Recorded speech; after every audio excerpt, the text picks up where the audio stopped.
everybody, and welcome to another episode of Just Learn Crypto.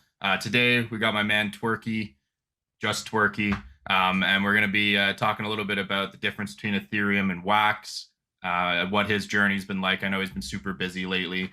First and foremost, just want to give a big shout out to the sponsors, Ubiquity and Car City Canada, as well as R2 Collectibles for sponsoring the show. Remember, we're going for 7 billion subscribers by the end of the year, so make sure that you hit that subscribe button. We're really close. We just passed 420. And yeah, let's jump into it.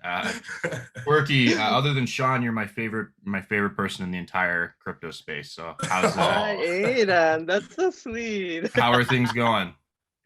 Thank you so much, and thank you for the invitation again, guys. It's really, really nice to talk with you, even when we are not recording in general.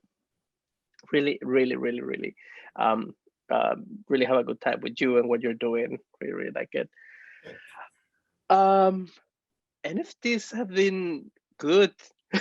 Yeah. This shit changes every day, man, which is fascinating. I know we talked months ago, and it was like, do I do Wax? Do I do Ethereum? And now you've decided both. Yeah, currently a little bit more focused on Wax. Yeah. To be honest, because of all the time that I have it paused. Also really, really happy with how the community has evolved, the different marketplaces and what they're doing. I think they are growing faster and actually innovating more than Ethereum. So it's definitely something to get my attention. I've been seeing you've been doing some blending. You've got the blender out. You've got it on full setting, and you're blending frogs every day now. So well, why don't we slow down a little bit and let's try to explain Twerky for maybe people that aren't even familiar with NFTs. So Twerky, when did you get into NFTs, and what was the catalyst that you were like, wow, there's a market here, maybe I can turn this into a career? Got it. Well, it was an accident, first of all. Okay. I started in January. Oh, no. I started in November because my boss introduced me to NFTs and Redfall specifically. So I started putting digital collages, something that I did back in the day. I didn't sell shit, but I contact a lot of new people in Telegram. Yeah. One of them, NFT Ignition, which is a very close friend and very important person in my life nowadays. Something really, really nice that I get from NFTs. And we were talking, and then she dropped a picture of a cartoon twerking, and we were just laughing. And then, I just take a couple of reference of internet and stuff that I grow with. And I was like, okay, I'm going to make Twerky. So I put it out. I made it and showed it to my husband. My husband was like, oh, this is so funny. You should just put it out. I was like, really? Do you think it's going to work? So yeah, I put it on Ethereum and it sold out right away. So, and when was that? What month was that in? Oh, that was January. I think at the beginning of January. So I was under the impression you were selling NFTs for a while before I got it. No. Oh, wow. I have to say, a lot of people say that hard work take you to places, but it would be very unfair to me to say that in my case, it was also part of luck, to be honest. So yeah, I was very lucky to be at the right moment with the right people, having an idea that at the moment nobody was doing. Yeah. Well, you blew up pretty quick, man. I mean, I was seeing Twerky everywhere. You did your first collab was with Ken Bozak. Yeah. Who's actually one of my closest friends, and I think I bought 16 of them. Oh man, I still have your videos. Every time somebody tries to explain it to me, like why wax matters, I was like, look at this video, man. Tell me this is not cool. Tell me you don't want to be this guy. Yeah, the future of money. Yeah, it was so cool, man. Like what? It's one of my favorite videos. That video's aged very well, right? Yeah. Aidan, when I filmed that video, Aidan didn't even own any crypto. Oh wow. Like Twerky was his, and NFTs was his first segue into crypto, into NFTs. And it's just, the rest is history. Yeah, I always saw crypto as an opportunity. But just saw other opportunities as easier roads for myself. But once I saw NFTs, it was like, okay, I'm in. Let's go. Yeah, same to me. Yeah. I'd even say like I'm not obsessed with crypto. I'm obsessed with NFTs. Yeah, Me too. But And you, the power that you they can't have yeah. one without the other, right? So Yeah. And that's, I think, one of the biggest challenge for everyone who wants to start an NFT, that you need to find a balance and understand both. yeah. Other way, you're just gonna be in a loop of stress. It's kind of our goal with Just Learn Crypto is like not only create videos to make it easy for people that don't know anything about crypto and NFTs to not only like meet people like you, and we interview a lot of really unique people, different thought leaders in the space, and it's like, someone who doesn't know anything about a certain project can stumble upon one of our interviews and get like a behind the scenes view. But we're also focusing on making like tutorial videos so that, because getting into Wax, like getting a Wax wallet set up is one of the easiest ways to onboard people into NFTs. But as soon as, for someone who has never been into crypto, never been into NFTs, and you're like, hey man, there's this cool collection that's about to drop, you should get into it. A lot of people get a mental block up. They're like, I don't understand crypto. I don't understand Bitcoin. This is above my head. You know what I mean? So we're really focusing on that, like, because it is easy, man. You just have to be taught by the, a regular person. It needs to be explained in a simple way, right? Yeah. And also, I think very interesting is like every day something new it's happening, and you have to study and learn and stuff like that. So I think platforms like Just Learn Crypto is the right place to kind of keep up on what's it's a lot, man. There's always new stuff every day. Every week there's a new platform, there's a new coin, there's a new blockchain. Drama. Clip it and ship it. Endorsement from Twerky. Clip it up. Yeah. So you've got like when you initially started, you were minting NFTs on Ethereum. Which marketplace were you minting on? Redbull, but I was one of the first ones. Rarible? Sorry. Yeah. And why did you choose Rarible over some of the other ones? It seems the easiest to do it. But something that I found out by myself, because there was nothing about it, is how Ethereum contract works and how you can actually put something there and that is actually available also in OpenSea, and how to keep your royalties on and actually make a thread about it, and it got kind of viral. Yeah. And I was like, oh, nobody was talking about it. Even people from those platforms contact me, and I was like, oh, actually, I didn't know that. So it was very interesting. I think I was one of the first ones to do it. And since then, I actually have the experience like why I cannot have my NFTs available in other blockchains. Then I have the opportunity to do the collaboration with Ken Bosak and NFT Ignition. And actually, my part of the drop, it was on Wax. So I'll have Wax thanks to that. But I never understood how difficult it must be for some people to get Wax, at least back in the day, because there was not so much information. Yeah. And then I was actually, after that, I'm not really sure if I will drop something in Wax.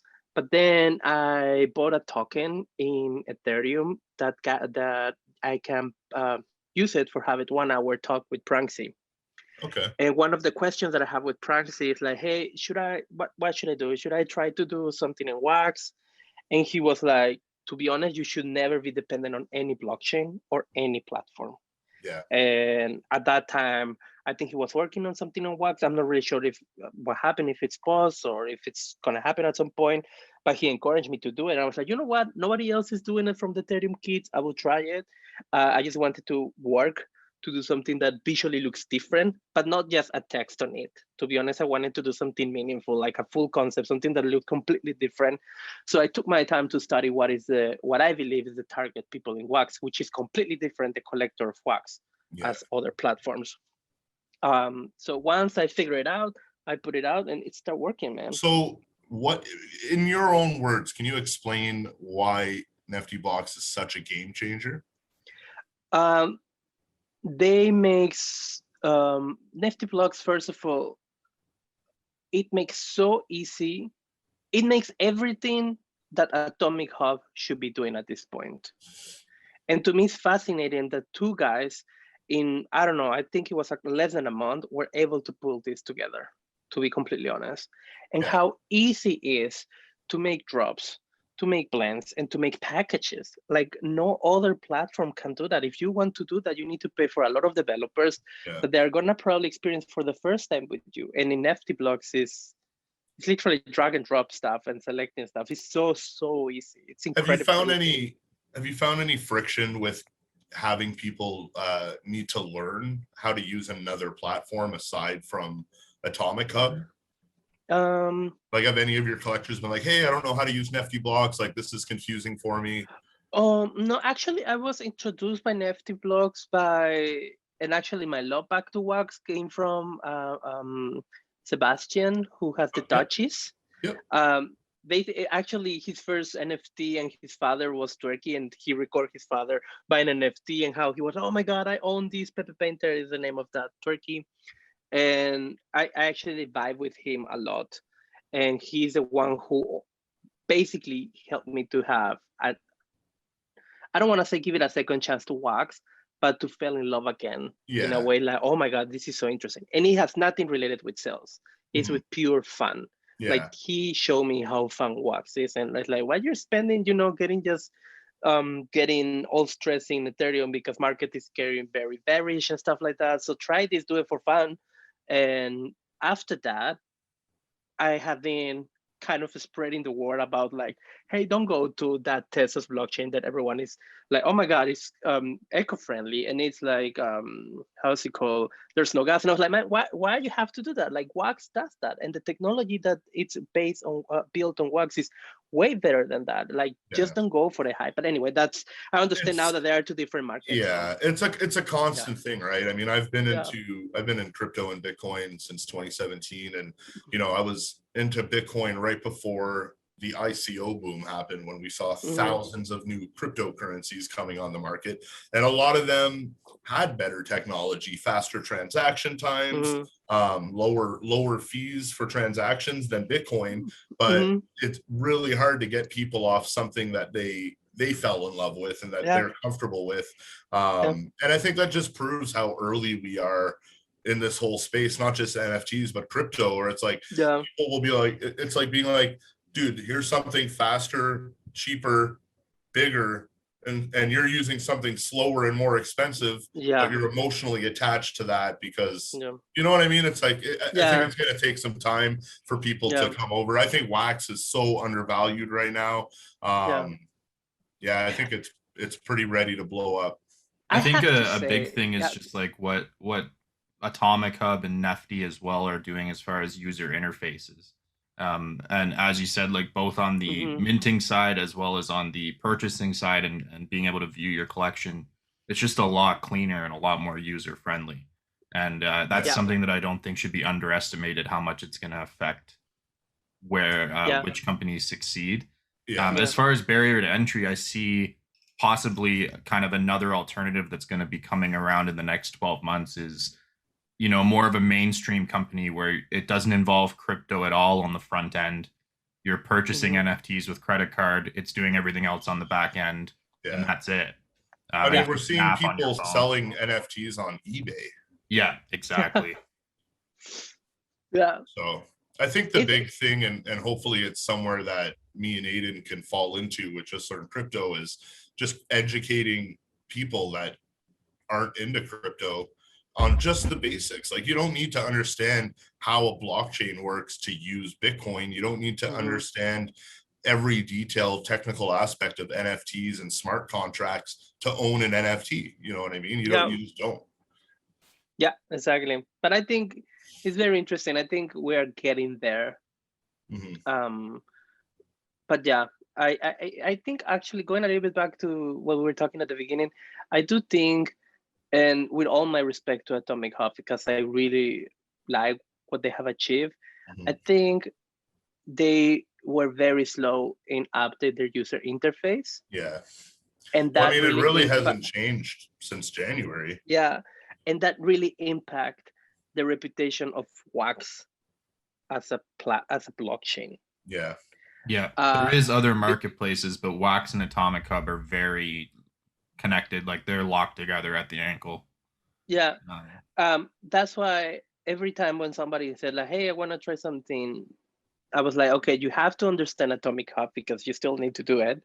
But once you get into there, go to check, for example, Neftyblocks to see there's a difference there. And I know Neftyblocks is building something amazing because I talk with them. They're they're serious of what they're coming. Yeah, it's a good point, and we actually have the creator of Atomic Hub coming on Just Learn Crypto tomorrow. So these are definitely questions that we're going to be bringing up with him as well. To be honest, like I work developing products already for over 15 years. I understand changing a product. For some people will say like, hey, you just have to do change a line and that happens. I know it's not the case, especially everything built on blockchain is not that easy. I understand that. I just probably wish that maybe I think it's maybe something that they have communication regarding, for example, how you can get verified. It could be a little bit more transparent and stuff like that. I know they have a lot of people contact them and stuff like that. I just wish it was maybe a little bit more agile. I don't know how to say it. A little bit more efficient, maybe. Yeah. But I understand it's not easy. So yeah, it's almost like they didn't quite expect the amount of success that they've had, and it's hard to make a big change when you're killing it. Yeah, exactly. Right? Because you're using, I have a formula and it's working. Yeah, exactly. It's but yeah, now as it's getting more competitive from the marketplace side, I think now is the time for them to start making big moves. Well, I know for a fact other blockchains have been created and are about to go live that are going to compete directly with Wax, that have higher transaction outputs, that are going to have different marketplace, like more friendly user interfaces. And I'm sure there's going to be, dozens that are going to be coming out over the next 12 months. So, it's one of those things, we talk about it all the time, Aidan, that the first movers get slaughtered usually, like we're not using MySpace, we're not using Friendster anymore. Are we going to be using Atomic Hub in 5 years? Who knows? You know what I mean? I think it's very possible they get acquired and pushed to the next level by someone with deep pockets. Because they've got a really good foundation, a good user base. I think what's missing is the ad spend and the getting millions and millions of people on the platform. Yeah, for sure. If anyone's watching this interview and they don't have a Wax wallet yet or aren't super familiar with how to use Atomic Hub, we just posted on the Just Learn Crypto YouTube channel tutorials on how to make a Wax wallet, and also how to use Atomic Hub. So those tools are there. If you're trying to get friends into this ecosystem, send them those videos. It's a super simple explainer on how to get involved. Twerky, let's talk a little bit more about blending. So where do you see the potential of that going? What are some applications that you've already used it for? And if you have any future plans you want to share? Yeah. So basically what I have been doing from now on, thanks to these features, Neftyblocks. I'm sorry, I know I'm hyping to Neftyblocks a lot, but it's awesome. I get it. I'm such a big fan, to be completely honest, especially after talking with them and the vision and everything. It's like amazing because they really do NFTs fun for the creator side and for the other side, to be honest. I think it's only them and this Japanese group, they have the gacha, they have this Toki. I think they have this coin called Asuka. I actually have also a drop with them, but it was on Ethereum layer 2, but that was, it has a little bit of cost. But, just the idea to have it on Wax and is gas-free is next level cool. So basically what I have been doing from now on is working on drops with a concept and a theme. So for example, I say, okay, it's summer, I have a list of different themes related with warm weather. I did one with cowboys, right? So what I did is I get, let's say a level 1 where everyone can buy. But if you want the second level, then you have to blend a couple of those to get the next level, which is limited also. With this, encourage people not only to go and blend very fast, but maybe to keep them as a way for them, if somebody's so into another one for the second level, to make some coin if they want to, sell it on the secondary market. That's something that to me is very important, kind of besides the utility of the fun and everything. Also, if somebody can make some coin out of it in a fair way, I'm always like, hey man, like I'm doing this for fun, but if you can do it, go for it, So that's a couple of things that I have. So is the idea to Lens. release a lot of like level 1 NFTs that are blendable and then make level 2? And can you do how many blends can you do? Is it unlimited or? It's unlimited, yeah, unlimited. Actually, one of this is an exclusive though, but I mean it's still on development. But one of the drop that I have been working for a couple of weeks is a package. Okay. That inside of the package you get different NFTs. Mm-hmm. And if you combine them different, like if you blend them, you get something out of it. Interesting. It's about cocktails. So basically, in one you get a tequila to Twerky, and the other one you get the lime to Twerky. Then you blend them, and then you get a margarita. Margarita Twerky. Yeah. So I have a map of like 12 different drinks. Nice. That you can get only buying the packages. And then inside of the packages, you also get one-of-ones. That's why it's taking a little bit longer time, because I want to add the possibility that you don't have to spend too much to get one-of-ones, because this is something that at the beginning I did. I started doing my drops similar to what Ken was doing, like the 100, the 10, and the ones. Yeah, we're doing something very similar with ours, right? Yeah. I think it's a classic move, right? Yeah. Like you do it and it happens. And actually, I like that. I just wanted my purpose, and it's something that I have been always saying, is not to sell expensive. I want to have that everyone, no matter what blockchain you have in your wallet a Twerky somehow. And if you can get a special one, which is a one-of-one, it's not really necessary that it needs to be an expensive one. Yeah. So I know Aidan has an expensive one, which I'm very grateful for it, but he also earns I think you are the first one. Yeah. The first non-collaborative one-of-one. And that by itself has, a special meaning. And that's a pure Twerky. Yeah, a pure Twerky. Like a virgin Twerky. That one's from my grandkids. That one's for my grandchildren. That's a long-term hodl. Yeah. Which actually in the future might bring you benefits, but that might take a couple of. Yeah, I was talking to Shawn about a similar idea with the blending, and I think cocktails is genius. That's gonna look amazing. I have another idea I'll share when we're not recording. But it's very similar. It's very similar, just a different consumable. We'll say. Got it. Oh, okay. If it's 420. No. Okay, I'm doing 420 too with that. Yeah, I bet you are. Yeah. I mean, not me, but Twerky. Get the hybrid blend Twerky. Yeah. Yeah. Oh, but Twerky sativa, Twerky indica. I cannot say too much, but it's 420. No, that's great. So, what are some other on Neftyblocks? Like, what are some other functionality that they have that makes doing a drop on them different than doing it on Atomica? So when I came back and I was doing my regular airdrops in my regular drops in Atomic.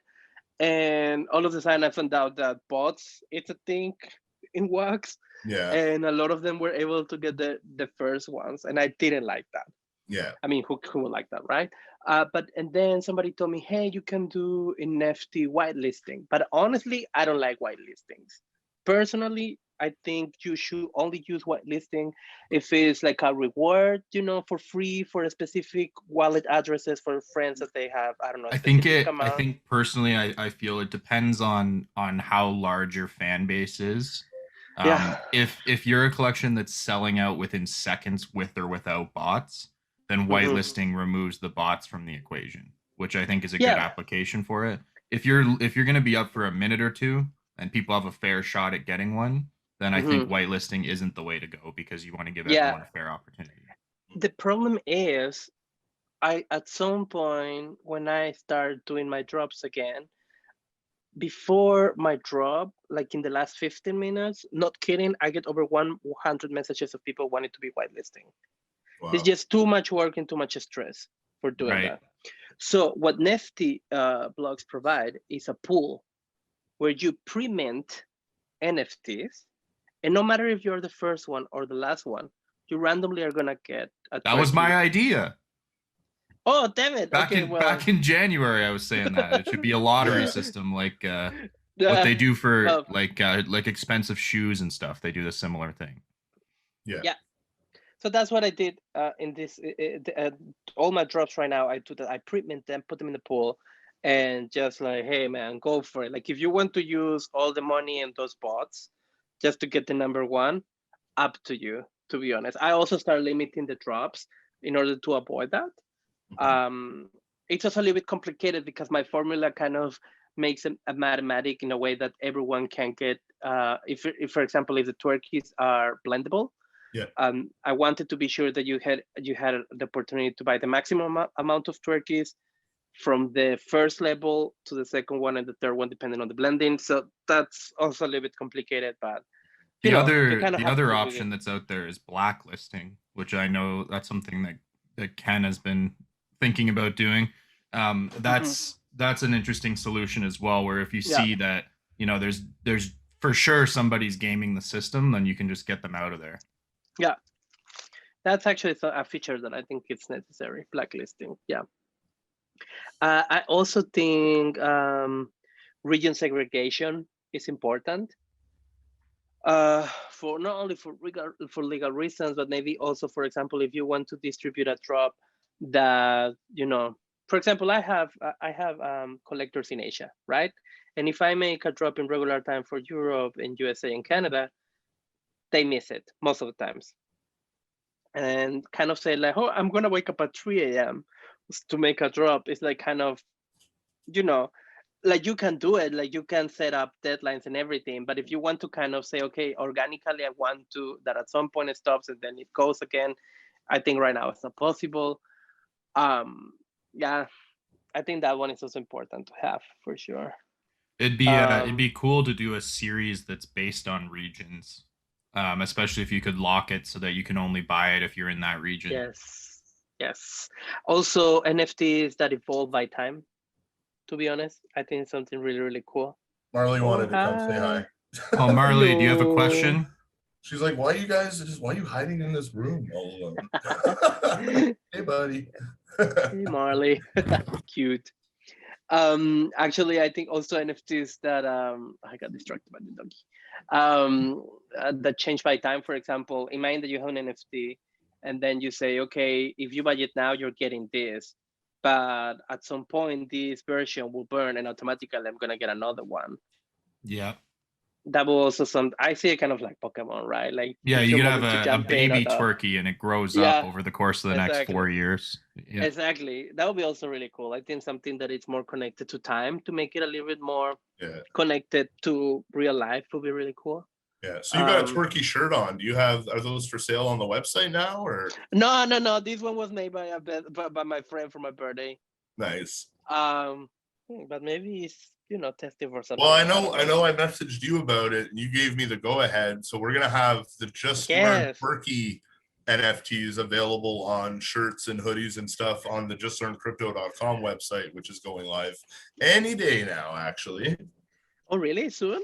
Yeah, it's been a long build, man. We decided to go with someone who builds on Webflow instead of templates and kind of just altering templates. So every detail of our site is custom made, from the buttons to the backgrounds to the layout. So we've been pretty meticulous with it. We really wanted to make our website unique, make it something that we knew that we designed every aspect of. And it's been quite a journey, man, but we're almost there.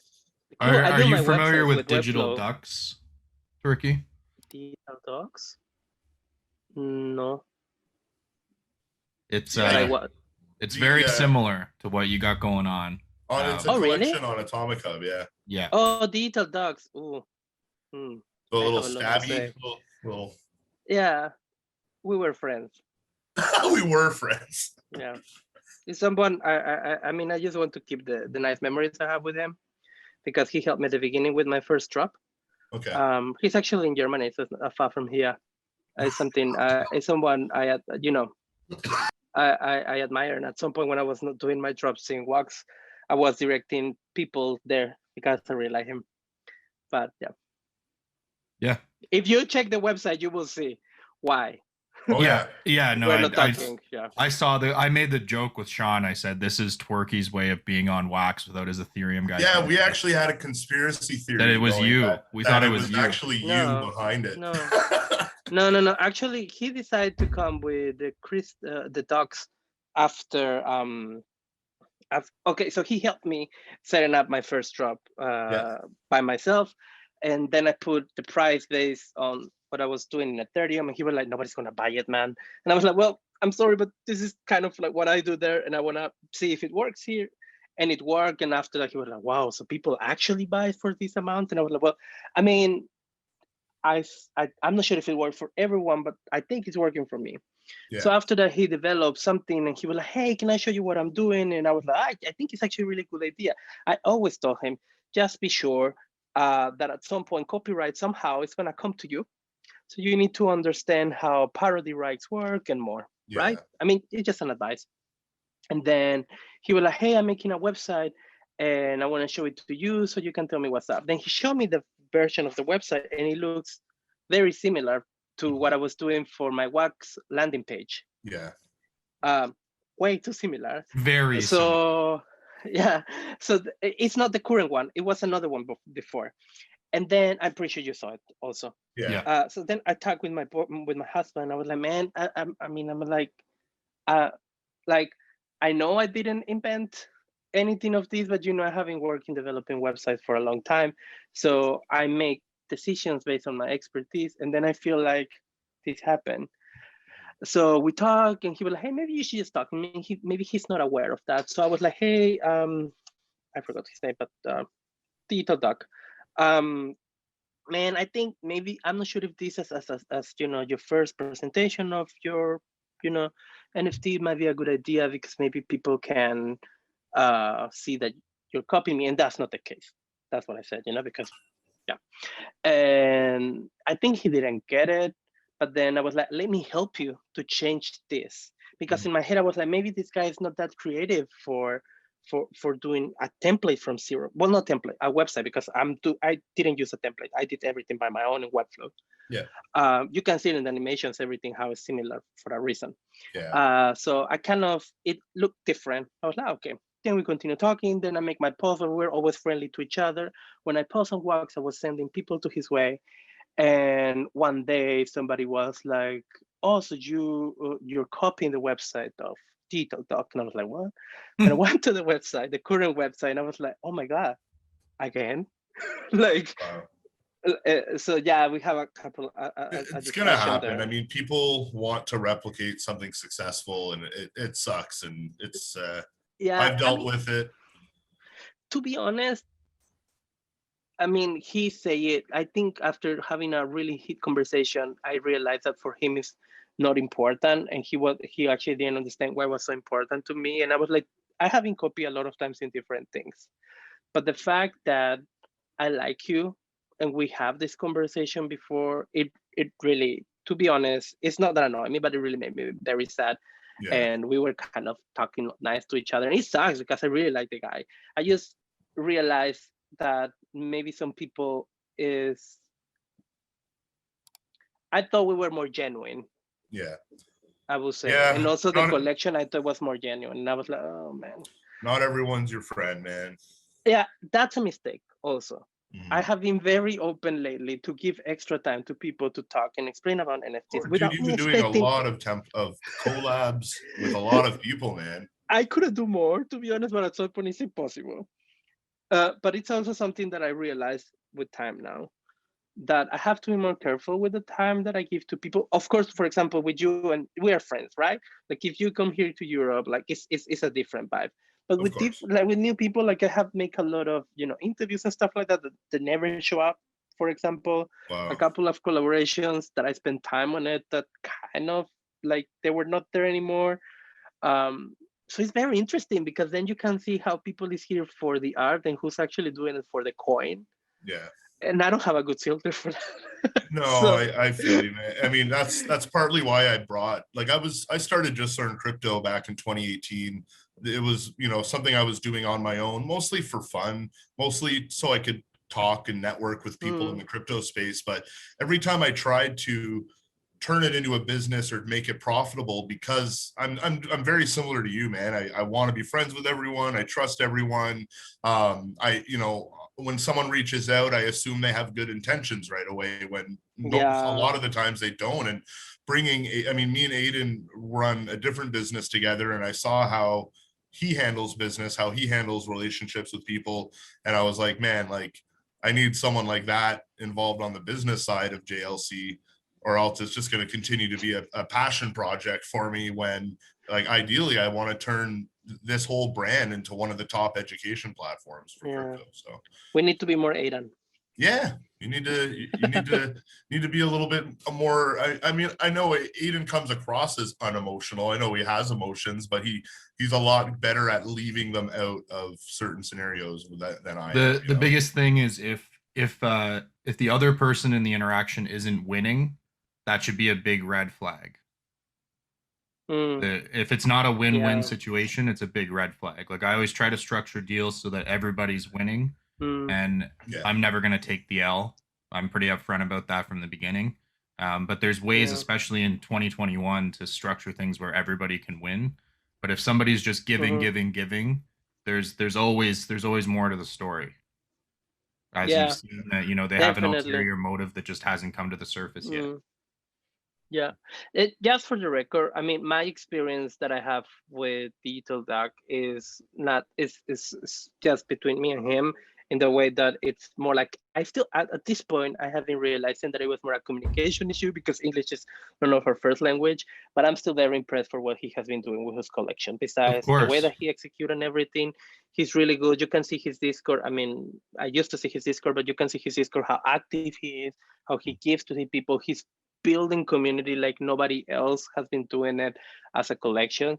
So I wish him all the success. I know he's gonna do it. The guy is very skilled. So yeah, and I think wish that's what the better way to approach it. Like, if I was gonna create, the jerky collection and do a lot of the tokenomics and strategy based on what you're doing, I'd come to you first and say, hey, first of all, I want to give you 15% off the top till the end of time. And I want your help straightforwardly to make this work. How can I say this? It's something that still makes me a little bit emotional, because I think at some point when, like, I have been discussing this situation, not with only that happened with this guy, but with other people, like, people are like, oh, they should give you money. To be honest, in my case, it's not really about the money. At least me. I know, because I suck as a businessman. I'm not Aidan. I need to be more Aidan in this way. But at least Twerky now, it was more like, we talk every day. We could have, we can say like, hey man, to be honest, I really like your website. I will copy to you, or hey, can I do this to you? Like something like that. And I think that's why it's something that I need to build, like a thick skin on this, because it's something else. And like me and Twerky, the character by itself is the same person, right? You can see on Twerky how he's like not giving shit, trying to be like, see the best thing, or the more, or, funny situation and things like that. But I understand that in business, kindness is taken as weakness. Yeah, I think the big thing is that I don't think necessarily love helping. kindness. I don't think kindness is. I think being authentic and genuine is something that's getting more and more valued in business as kind of business starts to change. Like, we're going through a transition now where you don't need, the CEOs are wearing pajamas and working from home. You know what I mean? So there's a lot to be said about that. I get where you're saying that a lot of times kindness can be taken as weakness. My rule of thumb is like, give kindness a lot. Choose people that you feel are worth helping and help them, and tell them, I'm going to help you and I'm going to do this for you, but no one's going to hustle me into helping them. True. That's where I draw the line. Like, if I choose to help somebody, I'll fucking go help that person, and they'll know that I'm helping them. But I'm not gonna have someone trick me into helping them by doing something shady. Yeah. Anyway, stuff to learn, right? Yeah. Well, I mean, this is good information, because there may be people watching this interview that want to start their own NFT collection, and they may not be aware of all the politics behind it, especially, we touched a little bit on copyright law, on satire law, doing partnerships, doing collabs. Like there's a lot behind the scenes. There's a lot of conversations that have to happen between the artists and making sure that there isn't bad blood in the water down the road, right? Because I say this all the time, no one gives a shit when we're talking about a couple $100, but when a couple $100 can maybe be worth a couple thousand or tens of thousands or hundreds of thousands down the road, you want to make sure that agreements, are black and white from the get-go, right? Yeah. Especially, I think something talking about that. I think one of the first misperception is that they think NFT gains is the way as regular crypto trading, right? Like if you keep it for some time, then it's tax-free in some countries, and it's not the case. So it's gonna be interesting how the end of the year must be for some of the NFT artists. It's different everywhere, and it's like the regulations on that tax law are different everywhere. It's one of the hard things about even for me and Aidan trying to put content out, educational content. It's like we have to, be clear. Hey, this is specific for people that live in Canada. Hey, this is specific for people that live in the US. And then, it comes to like a lot, we can't even call our company Just Learn Crypto, because if the word crypto is in the name, they won't give you a bank account. They never even called us back, eh? No. Yeah, we've been anyway, not to air our dirty laundry, but opening a business bank account when your company is called Just Learn Crypto in Canada has proven to be pretty difficult. Which is ridiculous. We're just trying to pay taxes. Yeah, right. Right. Yeah, and I mean, Canada is one of the most crypto-friendly countries in the world right now. Like we have regulations, we have parts of the government that are working on it. Like there's rules, there's systems, there's companies in place. Like there's a lot of legal crypto exchanges that are being publicly traded on the Toronto Stock Exchange. And it's like, then why can't we as an education company go and open a bank account? Like, it's a thing for sure. Yeah, in my case also I need to find well, we told you, right, that we find someone who's specialized over here on crypto, because mainly she's very into crypto, but there's still some gray areas that I think nobody here knows. Even here too. I mean, we actually this Saturday we have one of our personal accountant for the company. He's one of the top crypto accounting firms in Canada. He's going to come on to the Saturday sesh and talk about some of the rules and regulations and tax laws around crypto. I need to watch that. Yeah, man, I'd love it if you were there, bro. But again, that stuff's going to be specific to Canadian tax law, right? So, for someone like you, that maybe a lot of it's not going to apply to you, but it's tough. Something there's no global. Just to totally change gears here, something we don't talk about often on the show, but I wanted to get your 2 cents on it, is when you're actually creating the NFTs, what software are you using? Where would you recommend someone new starts if they want to learn more about animating? Even for myself, man, it's one of my goals for 2021 is my mom was a graphic designer and an artist, and that's one of the things I did not inherit. I can barely draw a stick figure, but I am very good on a computer. So I think maybe animation might be the niche that I could figure out. So where's a good starting point?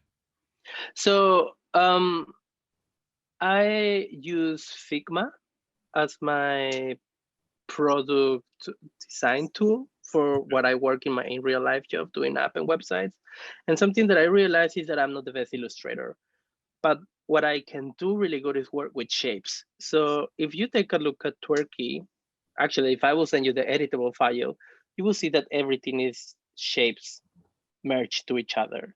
Seldom you're gonna find something that is a freehand by myself. I respect the people who can do that. I'm just way too technical to do that. So what I do is I build everything with shapes in Figma, and then because everything is vector based, I put it to After Effects. And what I have been working, what I study was just the physics of twerking. Like that. And that included my husband twerking in front of me, to be honest. So I was like, oh, okay, so where are the legs? Oh, not kidding. It's really important to also say, okay, I have this, and then I was like, okay, I need 12 frames and a loop, and I start from here, I go here, the change of the shape changes. So my workflow is very technical. If you will see it, it's not very Disney like, oh my god, you have to see how mine is very technical. It's changing a circle, going from a circle to a parable and stuff like that. So if you want one time, Aidan, I can send you my editable file, so you will see how crazy absolutely the QWERTY anatomy is, because it's one thing that's really hard to kind of put your finger on, is what makes something quality when you look at it. Like when you look at your collection, you can tell there's a lot of quality there, and it's all those little things that you just talked about, going through the process of doing extra research, getting your husband to twerk in front of you so you can figure out the right dimensions. He's gonna kill all me. Those little things, man, that's what adds up to when you look at the final product. You can tell that a lot of care went into every detail.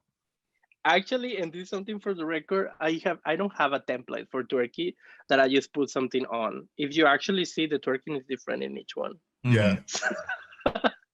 So because I really enjoy to do this from zero, to be honest. So yeah, I do that. Even when you do it on a specific topic, you can tell that you've really looked into what the proper look is going to be, not just going off of one Google image or anything like that. Yeah, I try.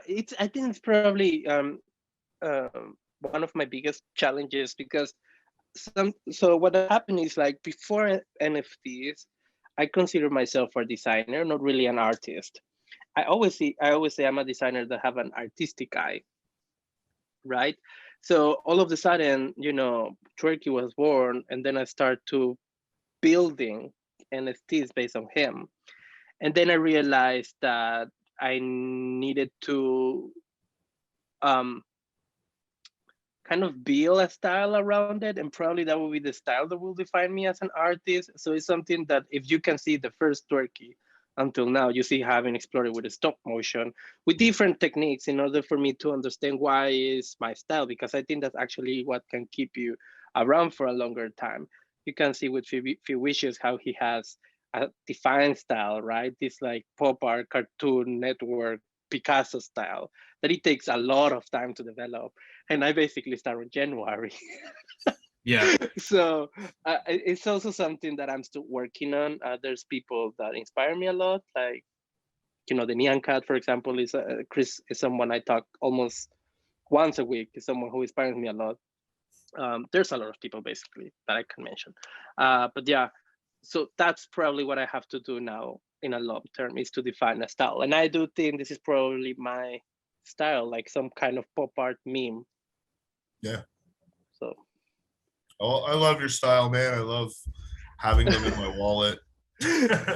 Thanks. Honestly, something that really frustrates me, but it's also something that I have to chill, because also everything changes so fast. And I think sometimes going to Twitter is kind of like going to the manicom, where you can see how everyone is freaking out and everything, and there's always positive, but also there's a lot of negativity and things like that.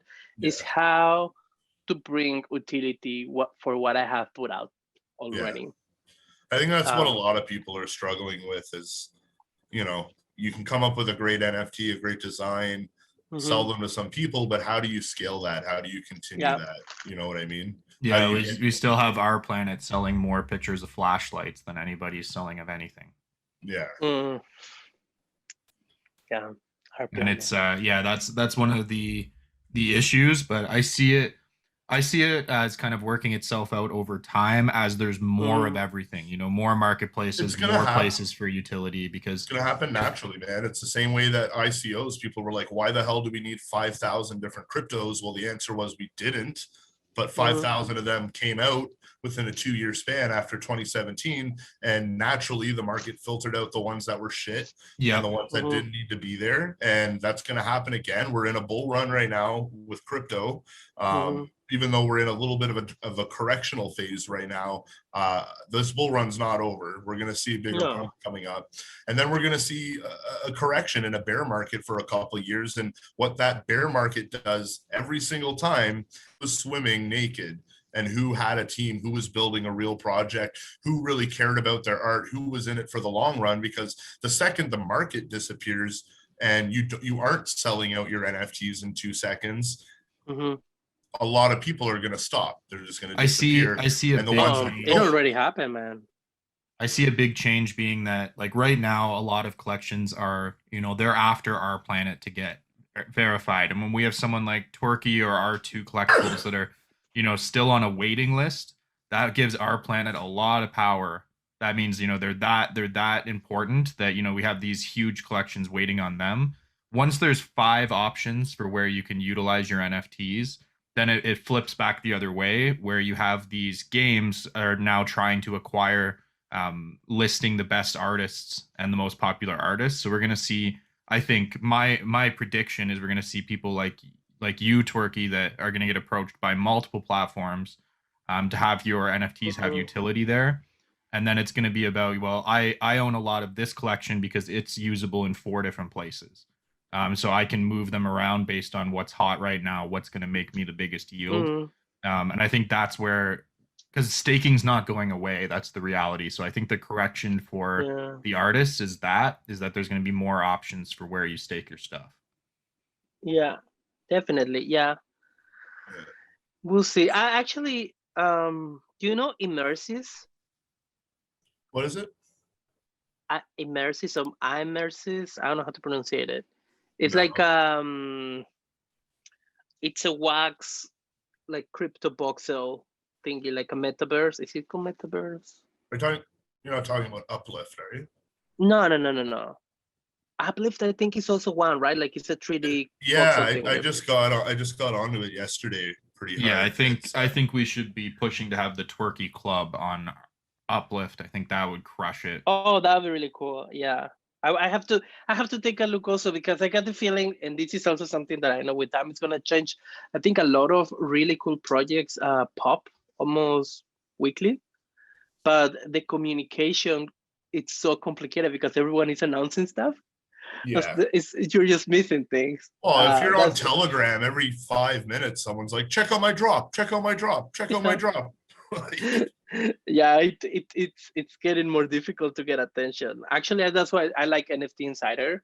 I like the way weekly they structure, what's happening, when is it happening, and they Speaking approach of the speaking of artist. drops, right up here and here, we're gonna have Dan put links to a couple of Just Learn Crypto drops that are still available. So make sure to go and grab those. The Just Learn Twerkies are sold out. Those went fast, as was those sold out expected. within a few minutes. Yeah. I think there's only one wax drop that it has not fully sold out, and I understand why, which is my collaboration with Crypto Team. We might pump that one too. Yeah, sure. Yeah, make sure you send us the link. We'll throw it in the Yep. description. I mean, me and Aidan were talking about it. We did 5 or 6 sellout NFT drops on our weekly Saturday sesh Zoom call. And then the last 2 that we did haven't been sellouts. And, looking at, some of the factors and reasons, I mean, you got to look at the market too right now. Like, people were literally making hundreds, if not thousands of dollars a day, a week from staking NFTs on our planet. And all of a sudden, everything got nerfed. People's earning went down the toilet. So, that has a big factor on the wax economy right now, is the fact that Aether value's gone down. People aren't earning as much Aether. They aren't earning as much wax. So they're not spending as much money, maybe without thinking about, is this going to make me money in the long run, right? Whereas when you've got a couple thousand wax being dropped into your account every week, you're just like, I don't give a shit. I'll buy this. I'll buy that. Yeah. What was the reason why our planet passive income went down? Do you guys So know? the conversion between Aether and Wax decreased. Now, Okay, got it. what a lot of newer players don't understand is that this isn't the first time this has happened. And that's why I'm not sweating, because when it happened last time, this where we're at now was the high, and it dipped much lower than this. And I still converted my Aether to Wax because I wanted to buy more NFTs, and I didn't see it going back up. And then it went back up. Got it. And higher than ever. And it's done that 3 or 4 times now since the start of our planet. What it's based on generally is what elements are available to be made, and how much return they're going to give the people that make them. Because what people are generally buying Aether for is to create elements or attempt to invent elements. As we move into the next phase of our planet, there's going to be a whole new collection of elements available. There's going to be robots available. A bunch of stuff's going to go crazy. You're also going to be able to spend 5 million Aether to use your Our Planet land on Uplift. All of this utility is going to spike Aether back up. So not financial advice, but I would say hold your Aether right now and just wait for the peak. And that's another reason why I think people are buying less NFTs, because for example, I have 100 million Aether, but I'm not converting it because I'm waiting for the spike. So I have 0 wax. Yeah. Makes sense. Interesting. So as the economy of Our Planet moves, the price of Aether moves with it. But I don't think we've hit the ceiling yet. So no, I have paper hands with my Aether. Yeah, you convert right away. I keep swapping it for wax. Actually, I bought this morning. I picked up a couple of the Uplift packs that just launched. Because now I'm earning passive Upliftium every hour by having some of their NFTs in my wallet. So we're gonna see new projects. It's exciting. I mean, Uplift is a really neat one because not only do they have their own NFTs, do they have their own in-game currency that you can earn by holding the Uplift NFTs, but anyone can buy a piece of land. So they've got digital real estate, which I think is going to become a really big thing. I mean, I remember Decentraland when that launched back in 2017, and the land was dirt cheap. And now, the cheapest plot of land there is like almost $100,000. Yeah. So you gotta have the long view. You gotta be like, where are things going to be in the next bull run? And that's where I always try to position myself, is for the next bull run. Yeah. But it's hard. You got to believe it's coming. You got to have faith that next run is going to come, that Aether is going to hit a new all-time high, that Bitcoin's going to hit a new all-time high. And, historically, you look at the charts, I think we're right on track, and we're right where we should be right now. Yeah, one thing that I think is tragically underpriced is wax. It's puzzling that it hasn't gone a lot higher than it is, but a lot of that I think is just due to it not being available to be exchanged very easily. And that's something that I think will change over the coming months. So yeah, I'm definitely very hopeful. Once that happens, it's gonna be a better times. Let's keep it like that for wax. Yeah, we need more people that are buying wax without ever being on Atomic Hub. They're just buying it as a token like any other altcoin, and very few people are doing that. So we need to open those floodgates so that it will stimulate not only the price of wax, but also the whole NFT economy on that side. Yeah, definitely. Absolutely. So if you haven't bought wax yet, check out our YouTube channel on how to make a wax wallet. It's right above Shawn's head right now. Right there. Yeah. Yeah, right here. There's the link. Awesome. And if anybody has any opinions on the stuff that we've talked about today, make sure to drop a comment down below so we can start a little community discussion here. Because we're as excited as everybody else to see what happens next. But I believe in good projects, and just like I believe in Twerky, I believe in Wax and Atomic as well. Ah, Aidan, you're so sweet. That's me. That's what most people. That's what most people say. Yeah, it's all a ruse. That's what my poker buddies say after I fleece them. No, to be honest, every time I need, a recharge of good energy, I was like, there's still really nice people in this crypto world, like you Aidan too, and Shawn, man. So how do you like the AirPods Max? I mean, look, you can be the judge. They look really good on me, right? Yeah, I find them very comfortable too, especially on the plane and stuff. They're nice. They're very comfy. Yeah. Oh yes, I will go to Mexico at the end of the year, so they will be tested. Yeah. Well, no, maybe I'll see you there, man. They just changed Apple Music too, so they've got higher quality audio. I'm not an audiophile, but it sounds a lot better. Interesting. I don't have a good ear, so I'm okay with my Spotify. Yeah. Spotify, I think, has already done stuff like that too. So if you have the premium subscription, they've got certain stuff has like higher quality files, but that has nothing to do with anything. So moving on. Oh. Yeah, well, this interview was brought to you by Just Learn Crypto and will be available on all major podcasting platforms very soon. There it is. By the time this video gets out, the website will probably be up, guys. So make sure you guys check out justlearncrypto.com. Make sure you guys check out the Twerky Club website. We're going to have the link in the description. Huge shout out to our sponsors. So thank you, carcitycanada.ca. One of the OGs in Canada in crypto. He's been accepting crypto for used cars at his dealership for 5 years, I think now. Shout out to ubiquity.io out of Toronto, Ontario, helping you keep track of all your records on the blockchain, title ownerships for real estate. And as always, thank you to R2 Collectibles. They provide us with all of our giveaways for the Saturday sesh.